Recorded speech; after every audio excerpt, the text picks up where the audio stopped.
Thanks so much for coming in. We appreciate it. Thank you for having me. I appreciate the opportunity. And can I get you to please say and spell your name and the district where you're running for the record? Yes, Thomas Horrocks. Last name is Horrocks. First name is Thomas, and then it's Indiana House District 62. Okay, so you're a first-time political candidate, and I'm wondering how your work as a pastor and chaplain translates into your desire to serve at the State House.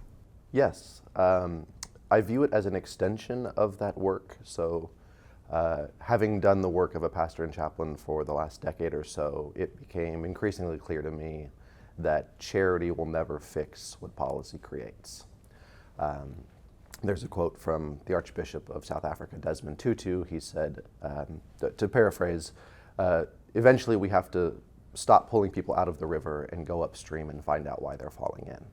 And so for me, the work at the State House is helping to realize that people are affected by systems and structures and policy, and the work of legislation can be a way to perhaps plug the holes where people are falling in. Not that we'll never be able to eliminate the need for charity, but charity will never be able to fix what policy creates. So it's an extension of that work for me. So what were some of the holes that you noted there? What are some of the biggest issues that you were noting that just really couldn't be plugged with charity? Yeah. So one of the big ones that we work directly with at the church is food insecurity. We have a food pantry. Even after COVID, the lines stayed very long, and we're grateful to be able to help provide food, but we can never provide enough food at our food pantry to meet the food insecure needs in that community. There are over 700,000 Hoosiers facing food insecurity in Indiana, and we know that benefits like SNAP and WIC and other things like that can help. Those are policy level decisions. Mental health, as I work with soldiers in the military, getting them access to mental health care can be very difficult. Providers are full. Appointments are sometimes months out, which is just too long. And then as I got into it, learning, we're the 7th most expensive state for healthcare in the country.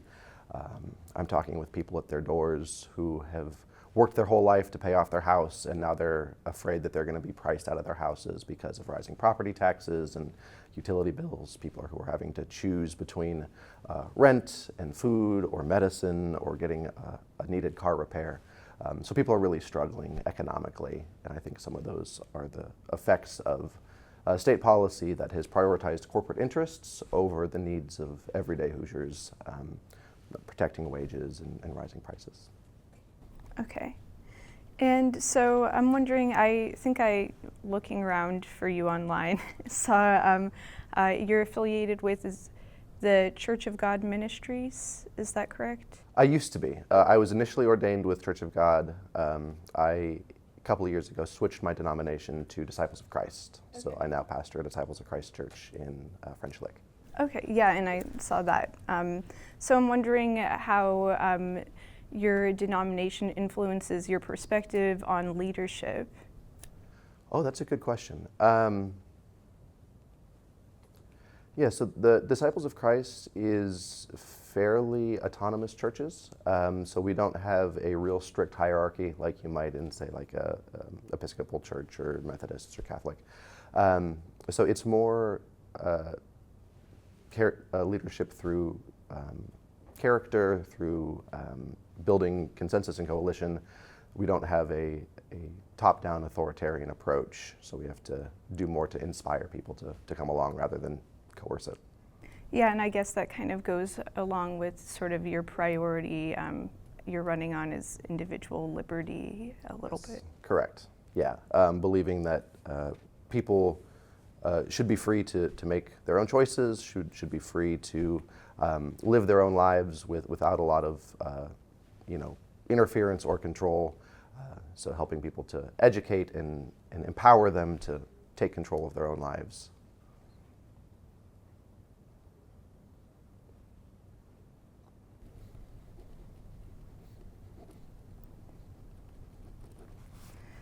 So I'm wondering, you've listed a few reasons and things that you noticed. Was there a moment for you that came about where that motivated you to run, basically? Why is it that you are running for State House? Yeah. So for the last few years, I've been paying more and more attention to politics, state-level politics, paying attention specifically to state legislatures, which I think have a lot of influence over people's lives, which I didn't realize before. A lot of the policies that come from the State House, education, workers' protections, the state can do a lot or not do a lot to affect the lives of its citizens. And after the 2022 election, I was pretty disappointed with the outcome. And I mentioned to a friend of mine that maybe I need to get more involved, do more than just talk about politics online, but maybe potentially run for something at some point. And then in July of 2023, he called me and said, well, they don't have anybody running for House District 62. And I went, oh no. I wasn't planning on running. I wouldn't have stepped up or volunteered had I not gotten the call to say that. But when he said that, and I had a few conversations, I felt a real burden that if this is the time and if I'm a good fit. So I had some conversations with folks in the area. I was fully anticipating they were going to say, you have absolutely no experience, so while we appreciate you being willing to, we're going to go with somebody else, and I would have been happy with that. But they said, actually, we think this might fit. So at that point, I felt like I was committed.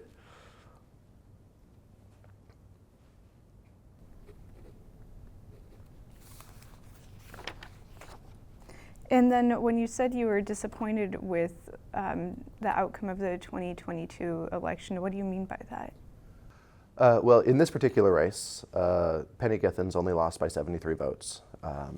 But just, it was, again, I think seeing in Indiana and other states, state legislatures that are consistently making policy, especially ones that have supermajorities like Indiana, that are so extreme. They are passing policies that are out of step with the values of most Hoosiers, most citizens. Policies that seem to protect corporate interests over everyday citizens, that seem to prioritize culture wars, that end up hurting the individuals as well as end up hurting us economically. And so I was just sort of exasperated and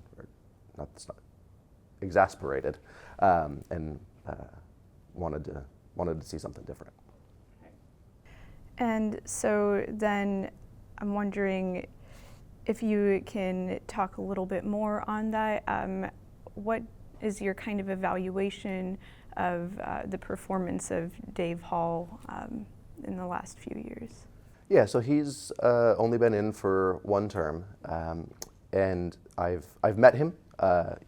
He's been cordial with me personally, but he is a representative of the supermajority that is just out of step with Hoosiers, that is focused on all the wrong things and has left their leadership over the last 10 to 20 years is leaving us in some really bad places for everyday Hoosiers.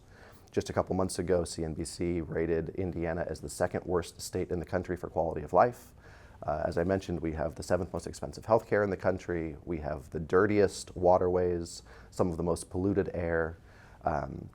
Our maternal mortality rate is abysmal. We have nearly a quarter of our counties that are maternal care deserts, meaning pregnant women who want to have their children have to travel to a different county in 25% of our counties just to get care.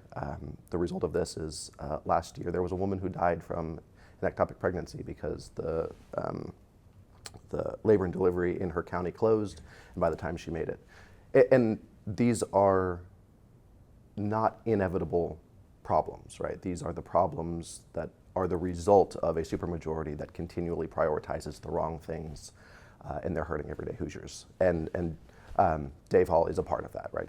He often votes right alongside with the supermajority, and even when he doesn't, there's not enough accountability there to hold them accountable. And so I think he is representative of that problem overall. So you are running in, I think it's, maybe the most competitive district in the state. That's correct. The results were pretty narrow a couple years ago. What does it say that your district is so close? How is that impacting your campaign? It means that we are working really, really hard. We are out knocking doors every week, making phone calls multiple times a day, hosting events and talking to voters. We are dedicating a lot of time and a lot of energy and a lot of resource to talking with voters, hearing their concerns, and then educating them about the significance of this particular race for Indiana for breaking the supermajority, and letting them know that this particular district is not one that's so gerrymandered that their vote matters all the time, anytime. But in this particular race, every vote is crucial, and so we're spending a lot of time trying to educate people that this is a really important race to break that supermajority and help bring some balance and accountability back to the State House. Should you get elected, what does that kind of accountability look like? What kinds of conversations would you anticipate having with people on the other side of the aisle? Do you mean other legislators? Yeah. Yes. So I think if we can break the supermajority, that gives us a little bit more capability to hold them accountable. And the mechanics of that, end up being that we can deny quorum, we can help, stop some of the more harmful things that are coming down. Which I think is likely this year. I think it's very possible that we will flip 4 or 5 seats and do that.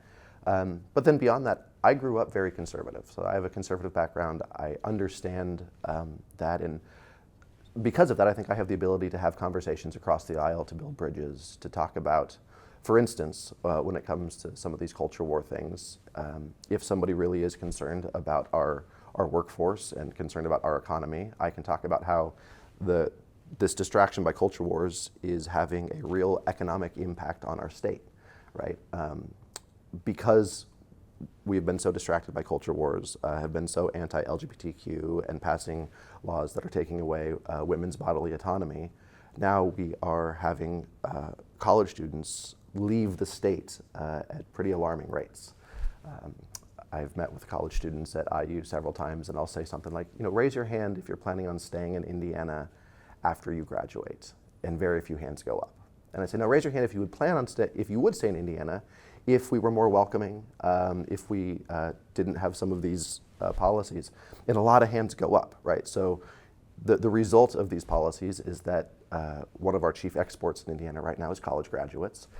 And the effect of that is that we don't have the workforce necessary. We know that there are other companies, high-tech companies, that need an educated workforce that are hesitant to come to Indiana because they don't have the educated workforce. So if we could keep more of our college graduates here, we would have a more educated workforce that would then be able to attract some of these better paying jobs that would improve our workforce.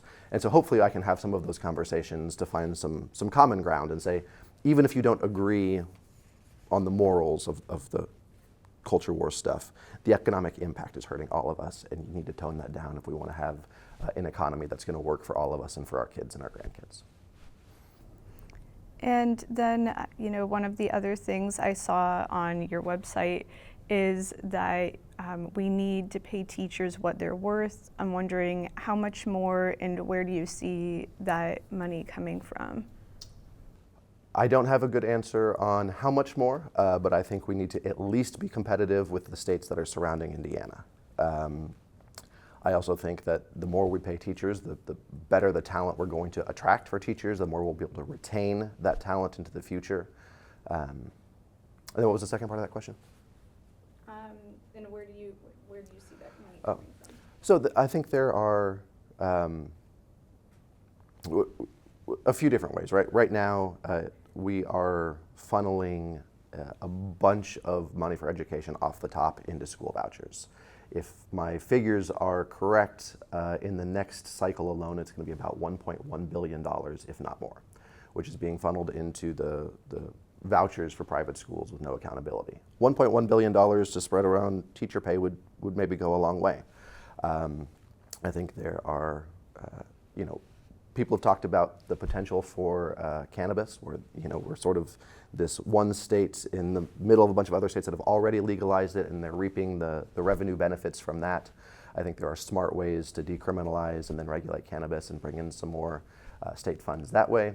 But at the end of the day, I think investing in education is going to have a long-term payoff. So wherever we get the money for it, I think it's worth the investment, because every dollar that we invest in education means that we're preparing students who are going to be productive citizens, who will be paying taxes in the future, who won't need some of the same kind of assistance that they might need or end up in prison, which costs us money. So I think if we invest early, right, that will pay dividends in the future.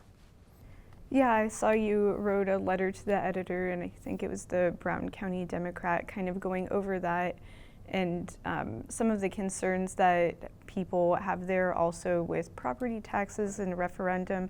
I'm wondering how you have conversations about things like that, community investment, when there is money being funneled elsewhere. What are those conversations looking like with people? I think a lot of people don't know. They don't realize the way that the state funds education right now is that the money for private school vouchers is sort of just taken off the top, and then everything else is divided after that. So Brown County is a perfect example, because they don't have any private schools in Brown County.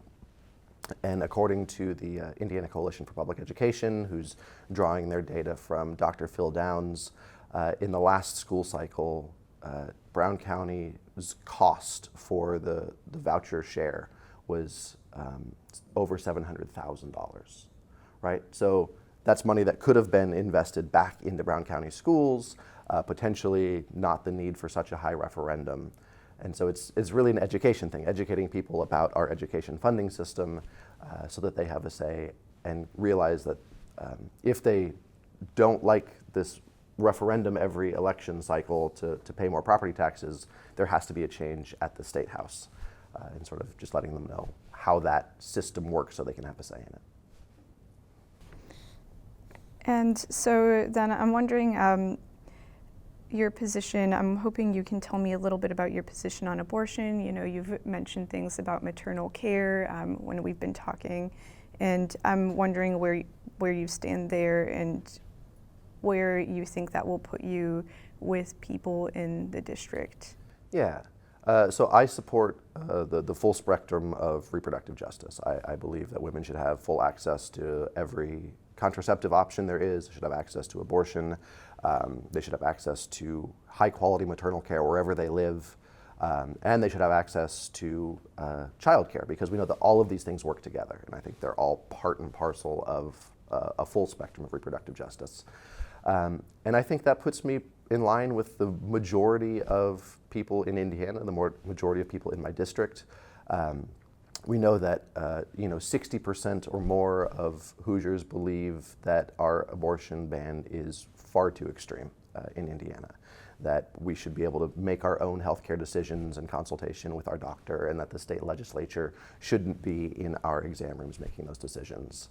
I think most people believe that. I think if we were to have a referendum in Indiana like they have in other conservative states where abortion rights passed, I think we would see the same thing. And that's another area where I think our supermajority is actually out of step, not just with Democrats, but with most Hoosiers, except for the most extreme. So you're also a proponent of LGBTQ rights, and you wrote a post on Substack challenging a pastor who presented what he believed as a biblical argument against LGBTQ people as full participants in the life and ministry of the church. And I'm wondering sort of how you came to your position. We'll start there. Yeah. So I grew up, as I said, I grew up pretty conservative. I didn't always stand where I stand now, but through lots of study and then personal interaction, I came to realize that LGBTQ people, it was a lot of unlearning, right? Growing up, I was taught that it was a choice. And then I got to talk with people who identify as LGBTQ, and I heard their stories, and I realized, that it's not a choice. This is something about who they are. And then through interactions, I was deployed with a good friend of mine who came out to me and demonstrated all of the, in the church world, I would say, who demonstrated all of the character of a faithful Christian, right? And so I realized that what I had been taught about this was just inaccurate and wrong. And then I went back and I did some study. I read some great books. One of them is Bible, Gender, and Sexuality by Brownson. Excellent book indicating that how we had been taught to read the Bible about these things is actually not all that accurate historically. It's devoid of a great deal of historical and cultural context. And then even on top of that, just the belief that this is not the place of the government. It is not the place of the government to tell us who we are or who we're allowed to love or not allowed to love. I think this is a fundamental issue of freedom, right? Whatever someone believes about this, they should not be using the government to impose their religious belief on people who don't share that belief.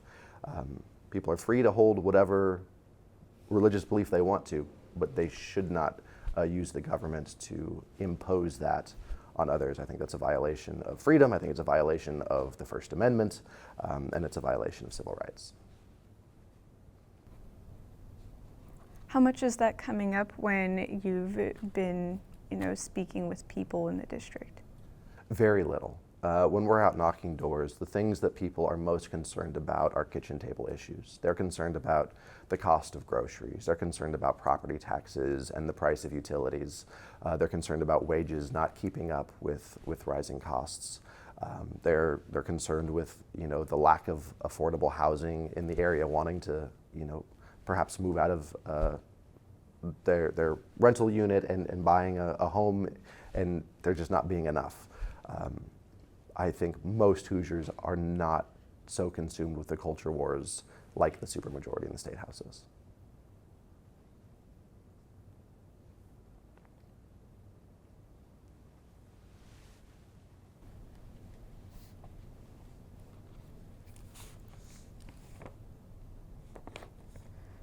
Right. Kind of to piggyback off of that, your website says that you feel there's more that unites us than divides us. I'm wondering what some of those issues are. You mentioned wages, a lot of economic things. I'm wondering if there are any other things that you feel are particularly unifying for Hoosiers and, right here as well. Yes, absolutely. So I think most Hoosiers believe that people who work for a living ought to receive a wage that allows them to afford a life. People who work for a living shouldn't have to struggle to make ends meet. I think most Hoosiers believe that when you make it to retirement, you should be able to retire in dignity and security. Most Hoosiers believe that we should have the freedom to make the decisions over what we do with our own bodies and love who we love. I mean, I think if we're to poll the state, we would see that most Hoosiers believe that. Most Hoosiers believe that we need to look out for our environment, that we deserve clean air and clean water and enough food. And I think these are things that most of us agree on. And I've seen that in conversations with people on both sides of the aisle and people who don't consider themselves partisan. These are the kinds of issues that come up and the kinds of values that I think we all share. Okay. So you also said last September on a Substack post that you would need $250,000 to run a competitive campaign. And finance records for the state show that I think it was $21,000, a little more than that, as of mid-April. Wondering, can you win with that? So we've had a very successful fundraising summer.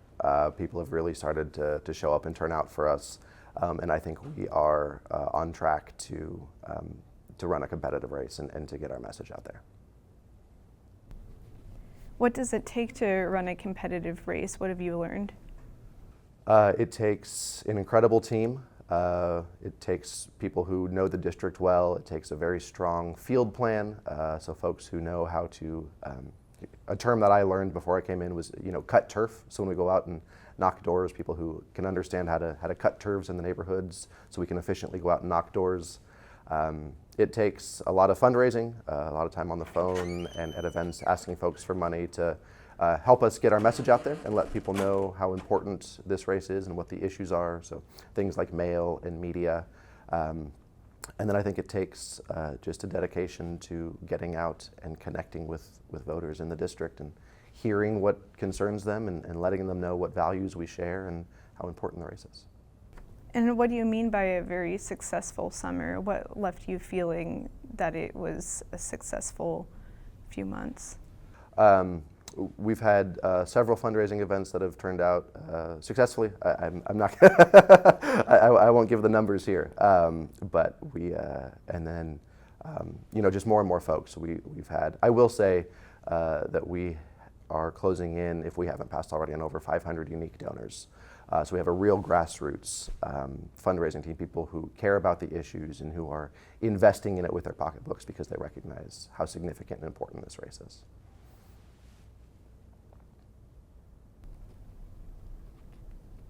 Okay. And so kind of getting back to some of the things you mentioned, kitchen table issues, Monroe County's family poverty rate is, I think it's around 9.8%. That's according to the Indiana Housing Dashboard, which is higher than the state's average at 8.5%. What types of legislation would you support to help people in poverty? So I think anything we can do to, number one, raise wages, because if people can make more money on their own, it really frees them up to have choice over where they live, to afford health care. But I think on top of that, we need to look at things like the costs, right? Especially in Monroe County, we just have some pretty astronomically high housing costs. Some of that is due to the fact that we don't have enough housing. So we need to look at how we can invest in different kinds of housing. So single-family homes, multifamily dwellings, mixed developments to give people more choices, more affordability, some of the supply and demand things. And then I think we need to look at things like childcare, right? We know that this was part of CNBC's reason for rating us as the second worst state for quality of life, is because affordable childcare is just really difficult to come by, especially in this community. I had 2 kids in childcare before they went into school, and it was astronomically expensive. So now somebody has to choose between, do I go to a job that is barely going to pay me enough money to cover childcare, or do I stay home and try to make ends meet? But if we could invest in early childhood education, we would then help solve the workforce problem. We would get people into jobs, and then we could help attract better paying jobs. And then, in the short term, I think we need to be investing more also in our food security programs, making sure that everybody who is entitled to things like SNAP and WIC has access to that, because we know that every dollar invested in those things also pays off in the long run. Kids who are hungry are going to do worse in school, right? So if we can come alongside and lift everybody up, we're empowering them to be more successful in the future and increase our overall economic strength in the long run.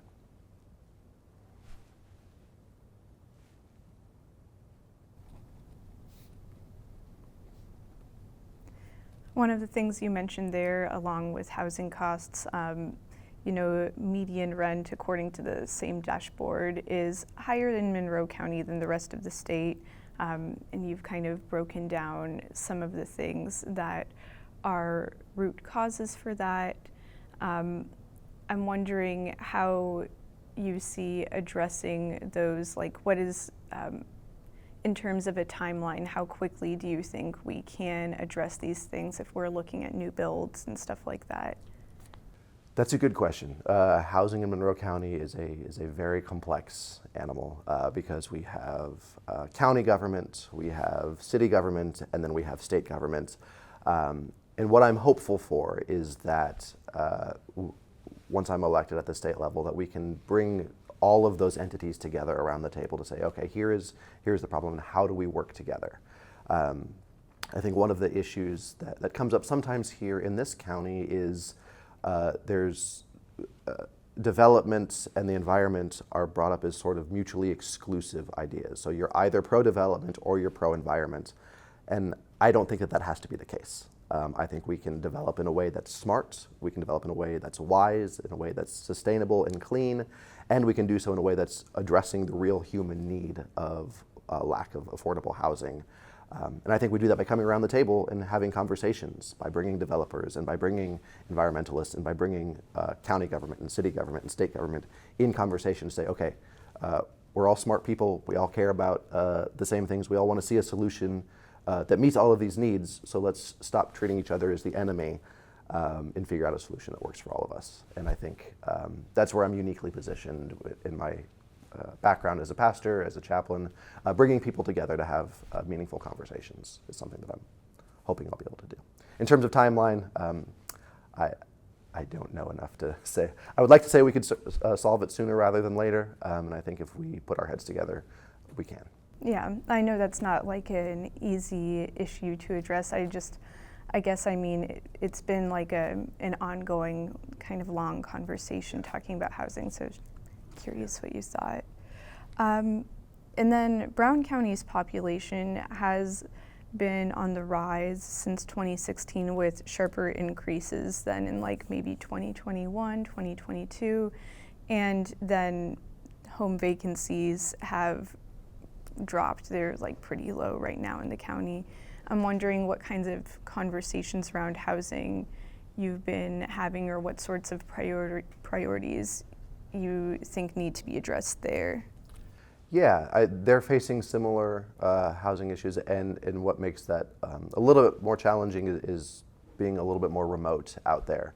But I think we definitely need to work with Brown County if it's going to survive into the future to create more housing that will attract young families who will be working there. I think one of the nice things now is that with remote work becoming more and more acceptable and popular, if we can create enough housing stock there, we can attract folks who may be able to work remotely in some of these higher paying tech jobs, but live in Brown County. And I think there's a desire for that.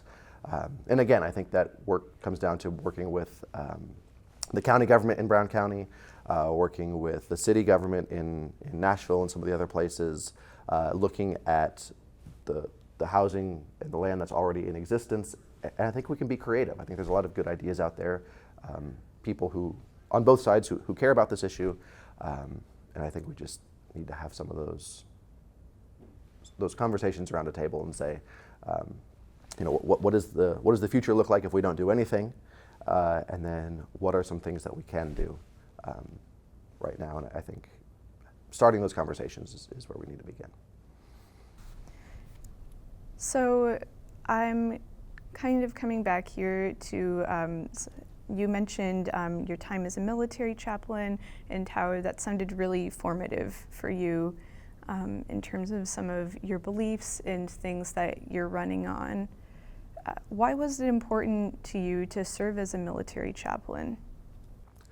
So without going into my whole life story, I had come out of the tradition that I grew up in, and I had still felt a call to ministry.